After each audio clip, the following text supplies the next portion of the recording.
Hello and welcome to the Lacey Loo doll making tutorial. My name is Louise Kelly and I am a doll maker and a craft author, and you can find me all over the internet on Instagram and Facebook as Lou Loves This. So today we're going to run through how to make our lovely Lacey Loo, and as you probably already know, it's a beautiful little character that has been created by Terry Lamberton. And I'd just like to quickly tell you a little story first. Terry got in contact with me last year, telling me all about her beautiful book, and she's done the illustrations and she has this lovely little character, and could I make her into a doll? So of course I jumped at the chance. It was a very exciting design project for me, and it turns out that Terry lives just a few streets away. We're from the same town, we're local, and we live 2 minutes away from each other. We didn't even know.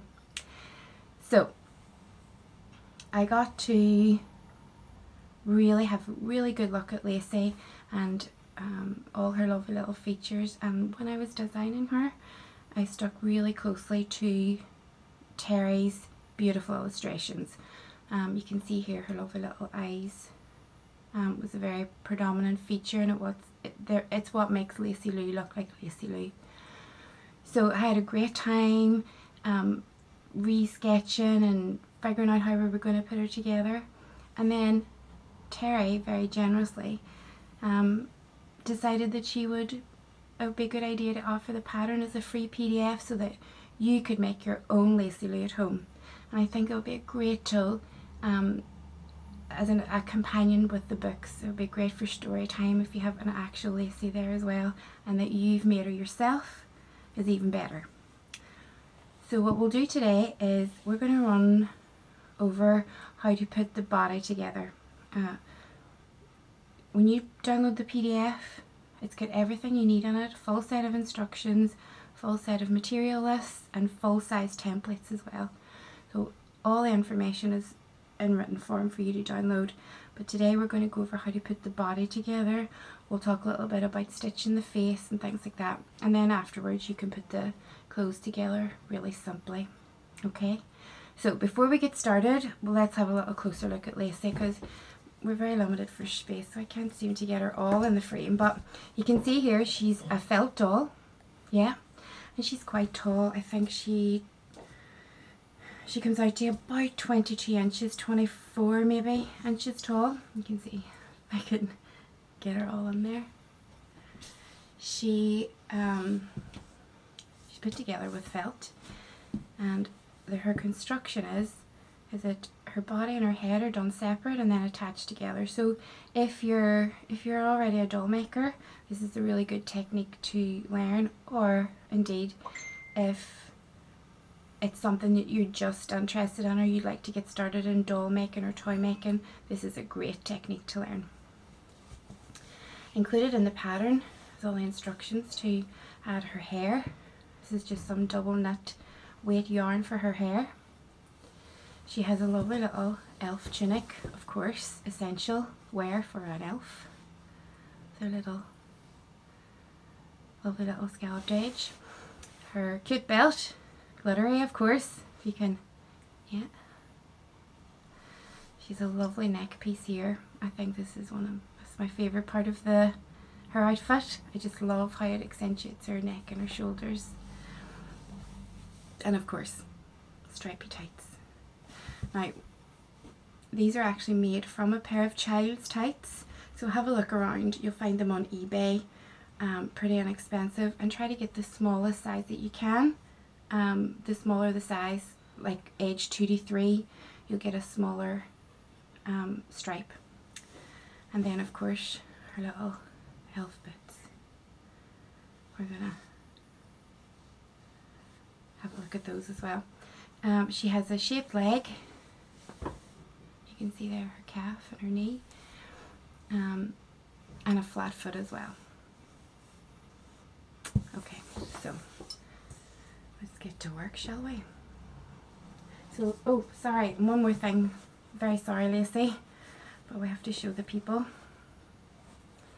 your lovely little nameplate as well. That's good. Right, so Lacey, I'm going to sit you to the side and we're going to get to work. So the first thing that you would do with most sewing patterns, and indeed most toy sewing patterns, is the templates, cutting out your templates. Now, I recommend that you cut your templates from some cardstock. It doesn't have to be expensive or even heavy cardstock, just, you know, it's a bit heavier than paper. And then what you'll do is you'll place your template on your fabric and draw around it. And the reason that I recommend that is because, well, first of all, you now have a full set of templates, reusable ones, so that you can store them away in a little file and then pull them out anytime you want to make another Lacey Loo. And second of all, I get a much more accurate shape doing it this way. If you have ever cut out a paper template and pinned it to your fabric, I never get an accurate cut that way, so I recommend this.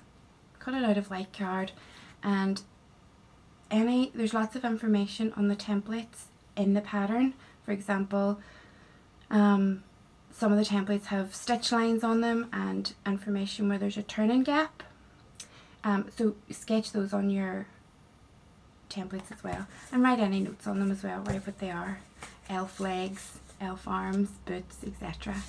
Okay, so you will lay them on your fabric and draw around them, and there's no need for any seam allowance here.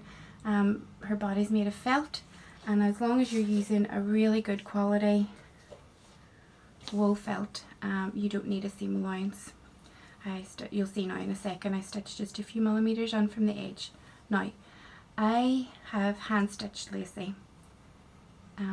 That's just my preferred method.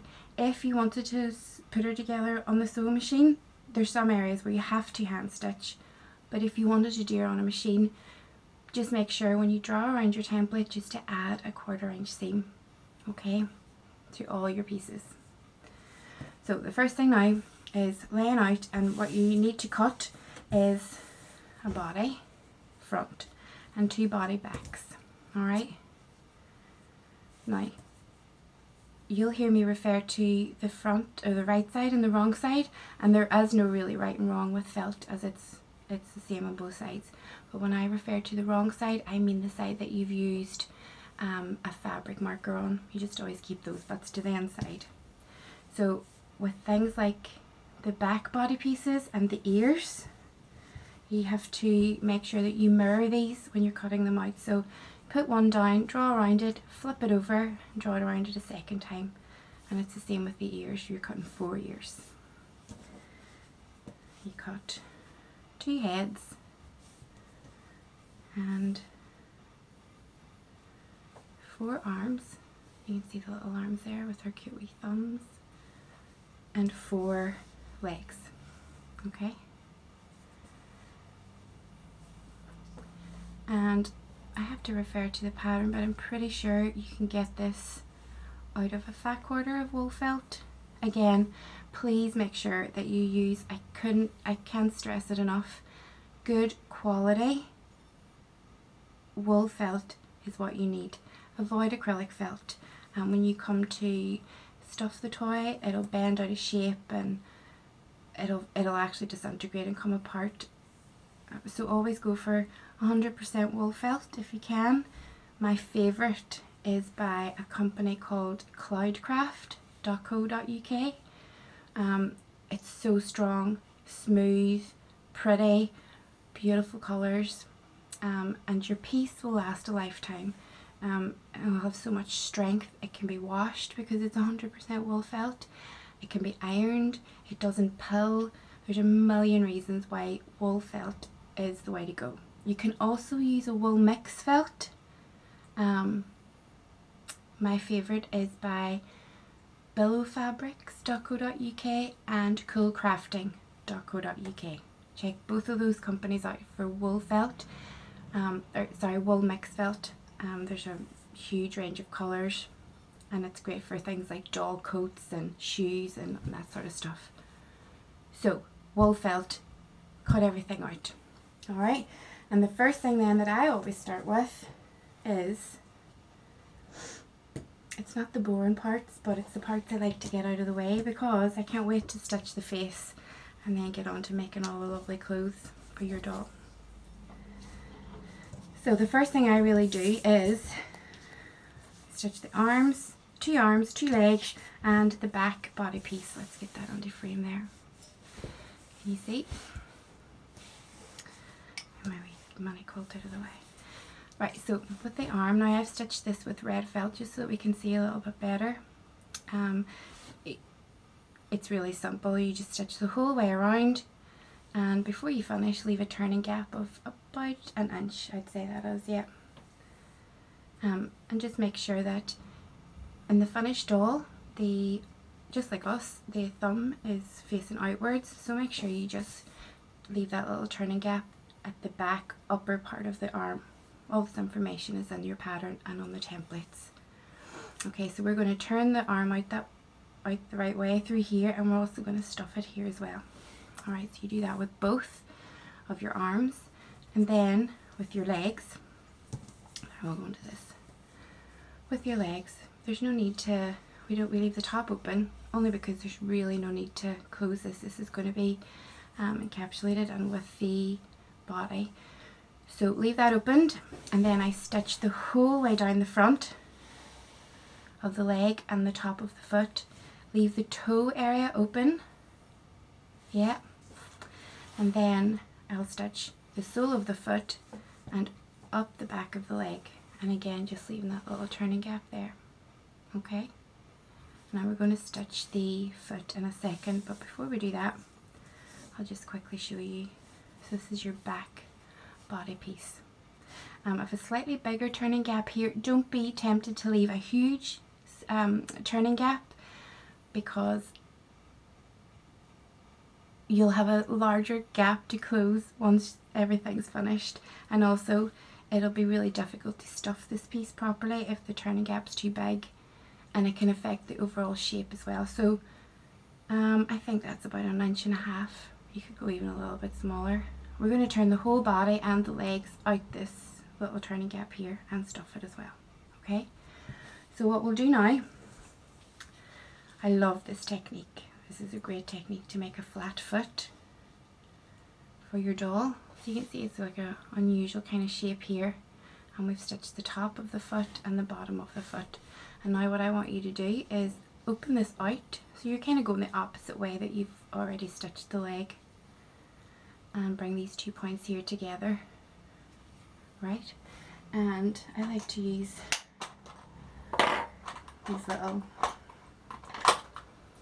quilt clips, come in really handy. I just clip that there. So can you see what's starting to happen here? We're getting a flat foot. So I'm going to just simply stitch across there. Alright, and I'll do that now with you. I've just got a strand of black embroidery thread here just for handiness.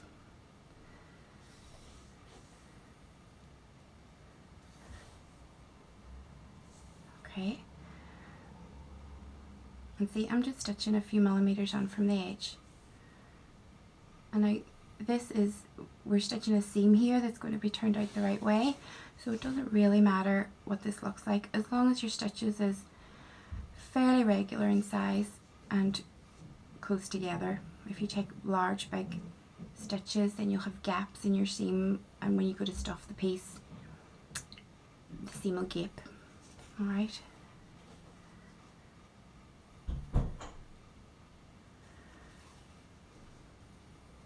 And also there's lots of different fabric markers on the market. There's air erasable ones and water soluble ones, and they're all great, and it's great to experiment.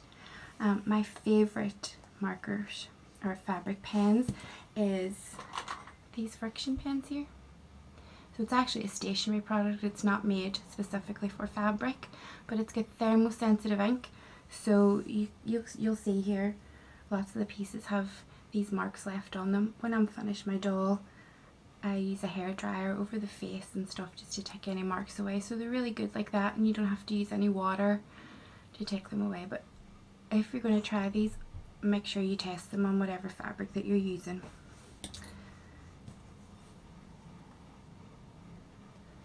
Just a few more stitches now, and that'll be us, and we're going to turn this out the right way. This is not the neatest stitching I've ever done.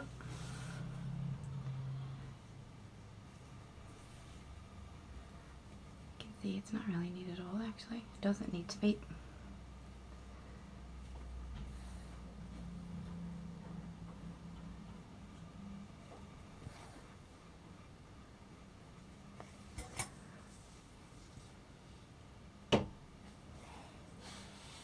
Okay, so that's it, done. So now we're going to turn it out the right way. So we're on to my favourite subject now, is hemostats. This is my favourite tool and I use it, I sew practically every day, so I use one of these every day. They're a lockable tongue. They're actually a medical tool. You might have seen your dentist use them.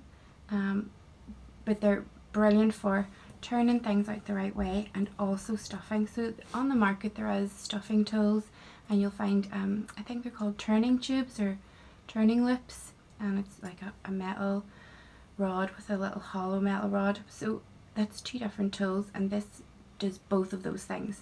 Turns things out the right way and it also stuffs, and I don't know what I did before I had them. So they're fairly inexpensive. Again, check on eBay, something like that, and you'll find them. They're not very dear at all. And there's a few different sizes that you can find, and you'll find ones that are curved at the edge. They all work fine. I tend to reach for the largest ones, and I think that is 24-inch hemostats. So I tend to always reach for these ones, but these are also very handy too. And because they lock, it's really good for if you have any issues with your hands, or your hands cramp, or you get any pain. It's great for that because you have to put less pressure on turning things out the right way because they lock. In fact, I'll show you now in a second. So this is what we'll do. We'll turn this little arm out the right way. So we're going to go in through this little gap that we left. What I do is I'll go down to the furthest part away, the furthest part of the shape away from the turning gap, right? And when I'm there, I will open the hemostats as best I can. Maybe I'll should move that up a bit.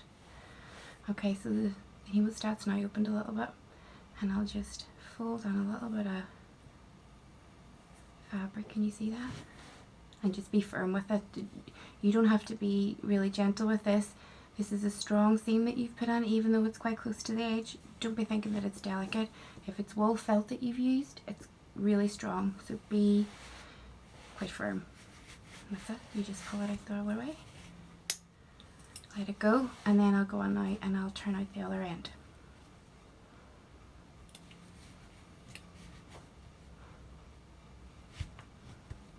If this happens here, you can just give it a little shake and then I take my time to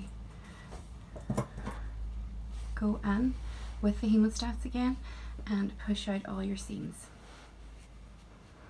Okay, I'll just get that little thumb there.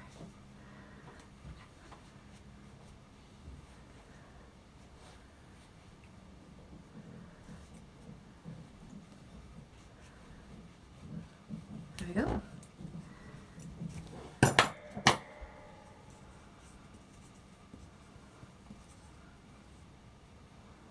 And if you get any little puckers like this, or when we come to stuff this, we're going to stuff it very firmly. So we'll kind of sculpt this piece and get rid of any little wrinkles and all that. You can also roll out your seams too. Okay, so that's our arm, turned out the right way. The leg's pretty simple because you can go in from the top here. Now the leg's very long, so I need to push that up the length of the hemostat so that I can open it when I get down here. Same thing, I've opened the hemostats now, you see? And I'll just tuck in a little bit of fabric, close them up, lock them if you like, And now this one here, I like to bounce it a little bit. You might have to go forward and back until you get it started. There we go. Get that heel on. There we go. It's that simple. And then you just work your way down and push out your heel and all your other nice curved seams that you've put in, and your toe area that I have definitely not stitched very well.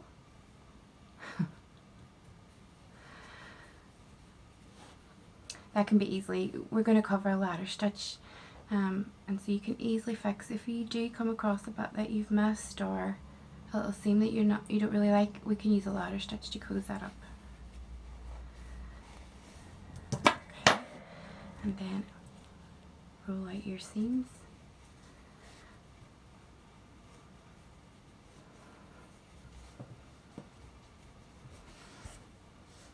And that's our leg done. See? Done. So, the next part, we are going to attach the legs to the front of the body. This is the body here, the front body. And you can see this neck is quite long. Most of this neck will be inside the head. It adds a lot of stability. But this is the front body. And what we're going to do is attach the legs unstuffed to the front of this body in the wrong direction. And you'll see now in a second what we're doing is we're sandwiching the legs in between the front and the back of the body. So it kind of looks wrong and it looks like it's not going to work out, but it will. So if you get your two legs that you have stitched and turned out the right way, this one I've stitched a lot better than that other one. And this seam is running down the front and the back of the leg. So I want you to put these two seams here. The front is the front seam and the back seam, right sides together. Or sorry, not right sides together. Put the two seams together, just line them up. Okay? I'm going to turn this, I'm turning the body upside down. And I will place the leg, so I'm lining up the top of the leg with the base of the body. Let me turn it up the right way so you can make it less complicated. So you can see that this is the back of the leg, and I am lining up the top of the leg with the base of the body. Okay, so it's kind of in the opposite direction. So the front of the leg faces the front of the body. And what we'll do, you can use a pin here, but I really love these little clips, these little quilt clips.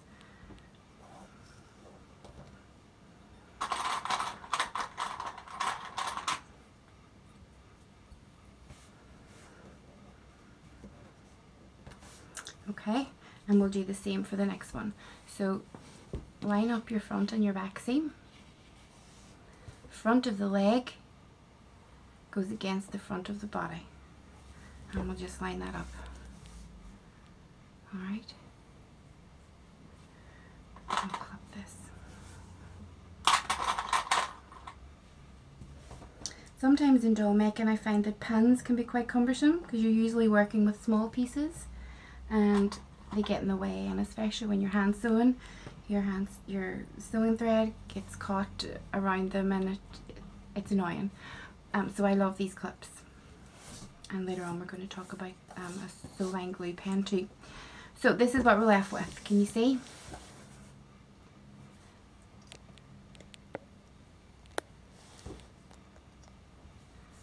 So your legs are in the opposite direction, if you like them, they should be. And they roll over, like they'll extend past the leg. We're going to do with that in a second. So then what I want you to do then is very quickly just do a little tack and stitch along there. Big rough stitches, any colour, doesn't have to match because you're not going to see them. Stick fairly close to the edge here. And remove these. Actually, you know what, we'll just do it now. I'm just keeping an eye on the time. But if we do this very quick.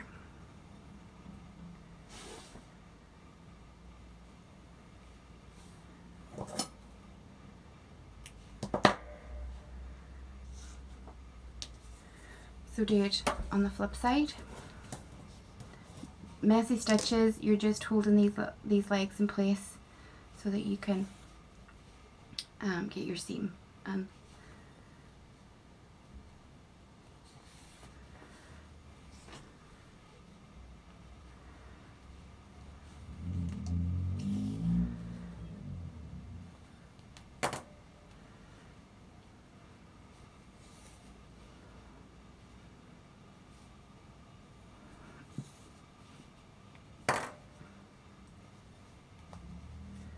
I'll even do it like this.